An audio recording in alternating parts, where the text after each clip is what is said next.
Hello students, welcome to week 10. You just got back from spring break. Hope it was restful, or if you're doing this ahead of time, good for you. But this is week 10, and this assignment is probably one of my favorites in the course because this gives you a really hands-on approach to understanding the personal effects of poverty and the importance of government programs. So we really want you to set aside some intentional time to do this assignment. This is not an assignment that you can speed through. If you do, you're going to miss some things. You're not going to get full credit. So take the time to really do this. So this has two sections. So let me go through what we're looking at in each of the sections.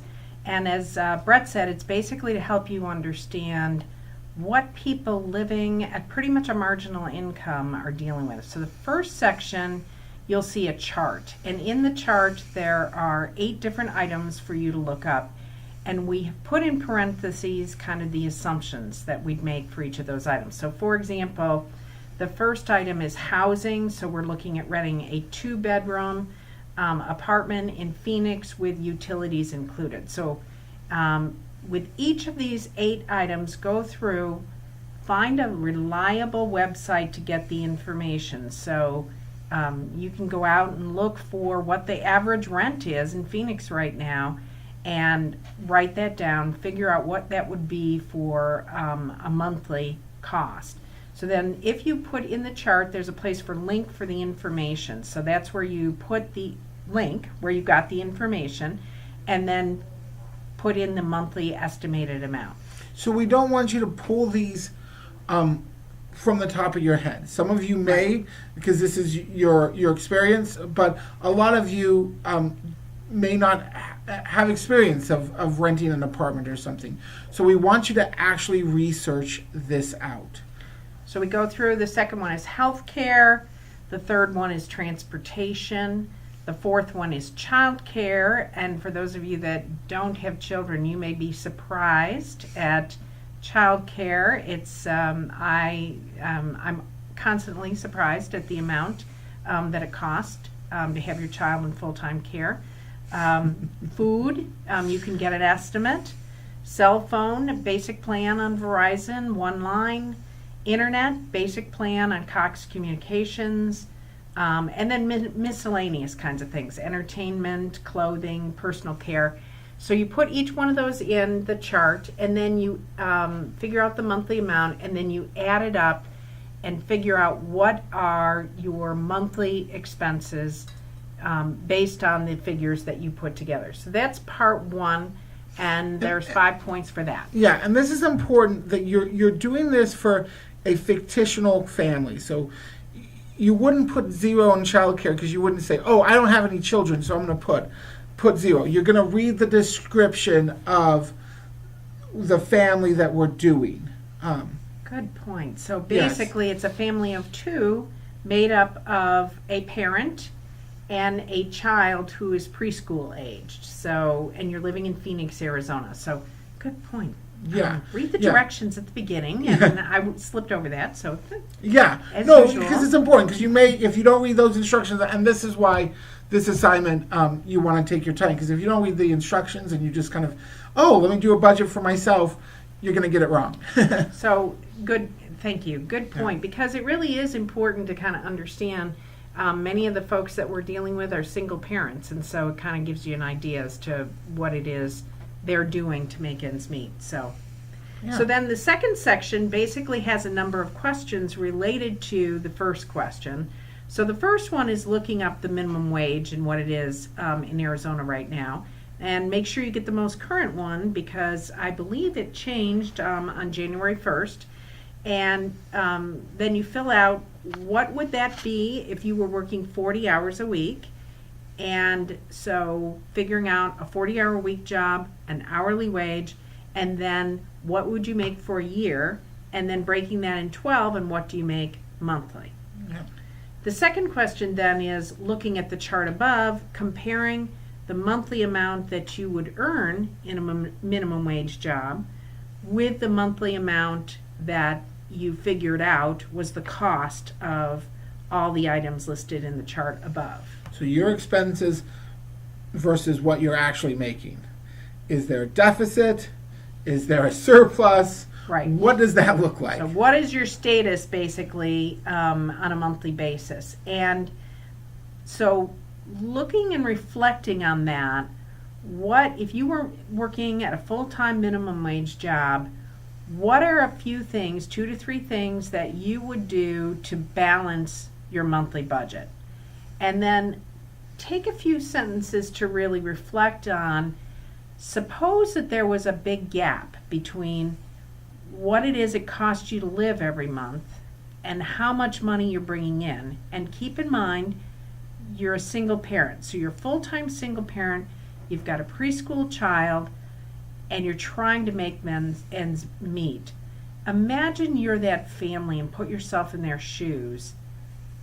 What kind of things would you do and how would you be feeling in this situation? So take a few moments, few sentences to write about how you might feel and what you might do if you were a family in that situation. Yeah.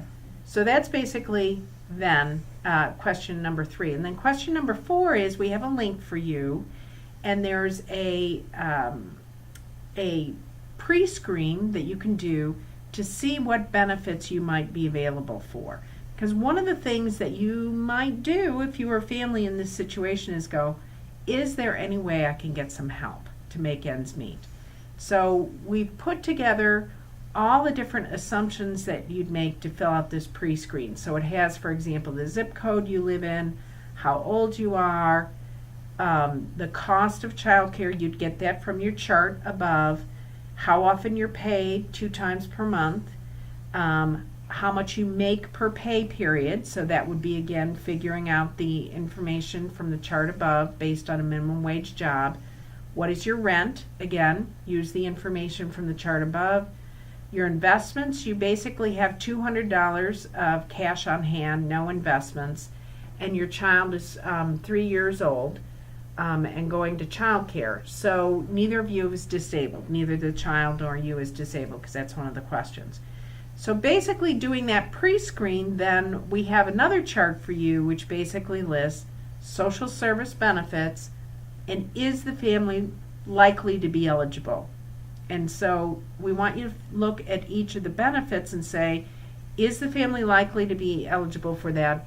Is the family not likely to be eligible for that? And once you finish the pre-screen, it actually comes up with an outcome where you can see what the family would likely be eligible for. So that'll give you an idea as to what families go through. And then let's say you are eligible for some of those programs. What would you apply for first and why? And then kind of reflect on, given this family and the situation they're in and the feelings they had and putting yourself in their shoes, how important are government benefits to families who are trying to do the right thing and bring up their child and work full time? How important are these benefits to them?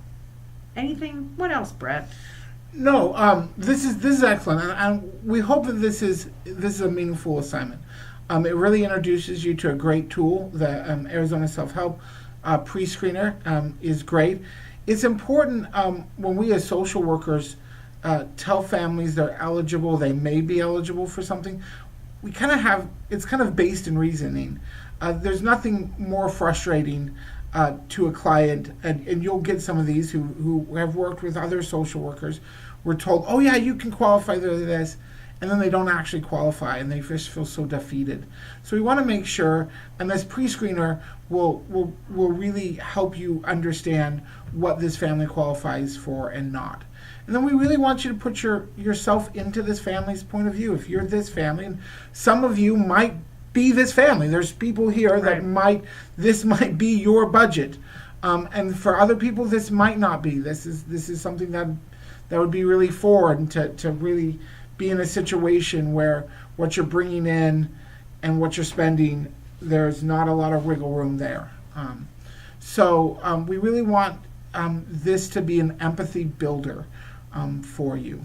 As well as really understanding what benefits are available and what are not, and thinking about, gosh, you're working full time, you've got basically a baby at home, and you're trying to make everything work in terms of your stress level and what you're working on and the time it takes to apply for a lot of these things. So. Yeah. And just because someone qualifies for this or may qualify for it, the amount of time to actually go through it and is real difficult. So there's a lot of effort here. Okay, well, thank you. We wish you the very best of luck.